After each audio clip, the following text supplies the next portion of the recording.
In order to incorporate your activities into your equilibrium expressions, you have to calculate these activity coefficients.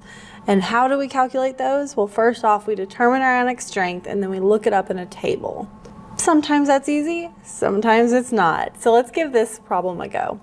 What is your activity coefficient for a hydrogen ion? So hydrogen ion is your analyte in a 0.072 molar sodium chloride solution. So what that tells you is here's our analyte, here's our salt. Our salt is what affects our ionic strength. So let's figure out what our ionic strength is of the solution. To do this, we break it into sodium ions and chlorine ions. And now we know that it's 1:1, and so the concentration of each species is 0.072 molar. We plug all of that into our ionic strength equation, 1/2 concentration charge of sodium, concentration charge of chlorine, do the calculations, and we end up with our ionic strength is 0.072 molar. Fantastic. What do we do with that? Normally, you go over to your table, you find your hydrogen ion, you go over until you see 0.072 molar listed above it, and you go down, and whatever that activity coefficient is what you use in your problem. But this one's trickier. Why? Because under ionic strength, you don't have this listed. You have 0.05, which is right below 0.072, and you have 0.1, which is right above it. Which one are you gonna go with? Yeah, it's closer to 0.05, but it's really, this is right in the middle of the two values. So neither is going to be very exact. And so to steal that for 0.05 or to have the one that's listed with 0.1 is pretty inaccurate. And so we have two different options for what we can do, and let's do those now. Let's work through the first one, which is going to be called interpolating from the table, and then the second one is using the Debye-Huckel equation. The first method for determining the ionic strength of our rather strange ionic strength of 0.072 molar is to interpolate. Interpolation from a table can be done anytime you have a table where the values appear to be somewhat linear and you're trying to find the value between two different entities that you find on the table. And so for this case, it's an ionic strength table. This could work for any table. So that's what's kind of nice about this method, is once you learn it, you can apply it to many different things. And so in this case, we're going with the unknown y interval equals the known interval, and then both of them are divided on both sides by your change. What do I mean by the unknown y interval? Well, if this is my x, standing for my ionic strength, then here I have my value less than it on my table of 0.05, and here I have my value greater than it. And so I know my value of 0.072 is going to be somewhere between the two. Okay, I have it drawn in a line. Obviously, this is not to scale. That could be slightly either direction. But I do know it's between these two values, which means if there is a line connecting these 2 points here, then that line should mean that the y interval, where it shows up, should be between my two values for my y that I found on my table. So meaning I looked up my activity coefficient for my hydrogen ion at 0.05 ionic strength, and I got 0.86.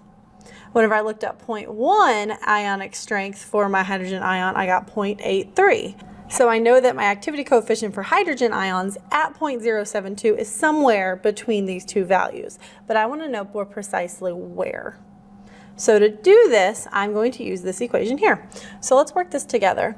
My unknown y interval, what do I mean by that? Well, I'm going to look at my difference between these points here.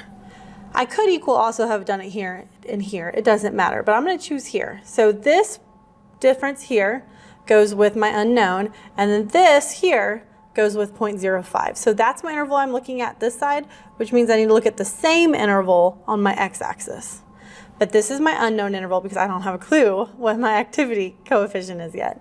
So my unknown y, so I'm going to take 0.86 minus y.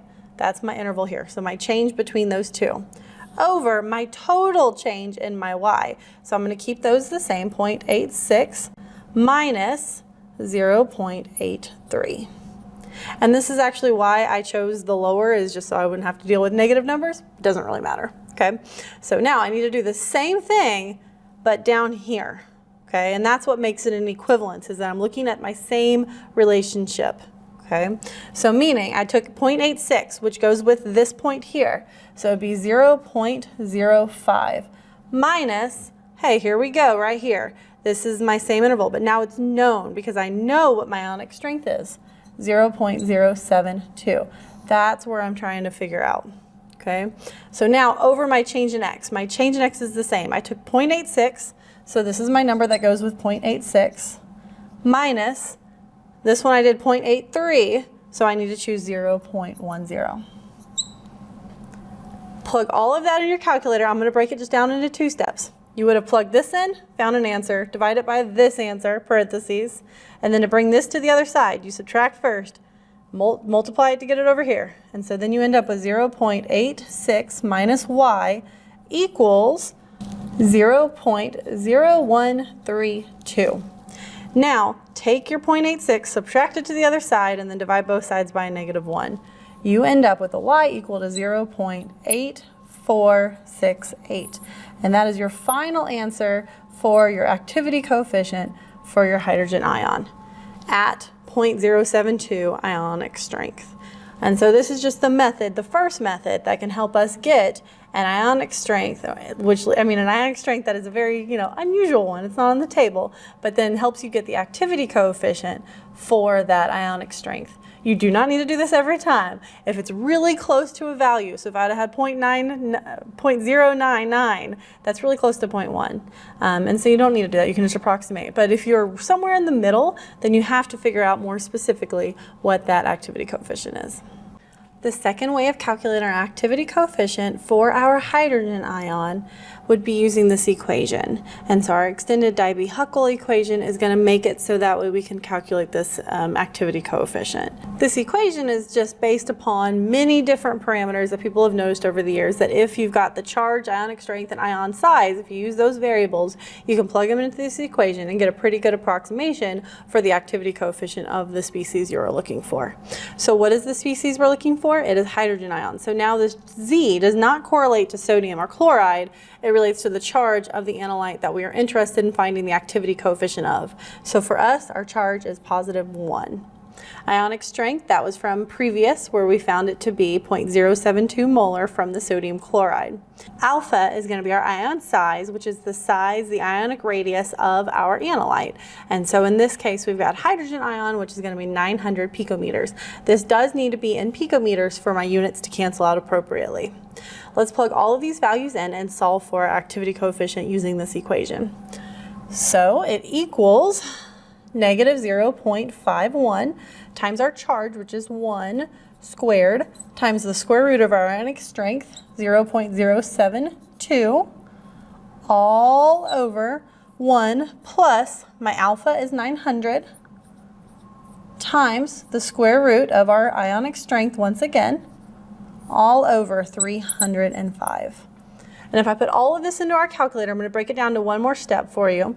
You would end up with 10 raised to the log of my activity coefficient equals 10 to the -0.07637. Make sure you get it to this step and that you get this value here for your calculator. And then remember, I raised it to 10, so I took all of this was equal to this negative number here, but then to get the log to go away, 10 to the log is going to cancel, leaving you with just your alpha, just your gamma, your activity coefficient of hydrogen ions, equal to, and then this value when you place it into your calculator, which is 0.8387. And that is our final answer. You'll notice it was very similar to what we got when we interpolated, but it is not exact. And that's because you're trying to get it via a different way, and so there are errors in both methods.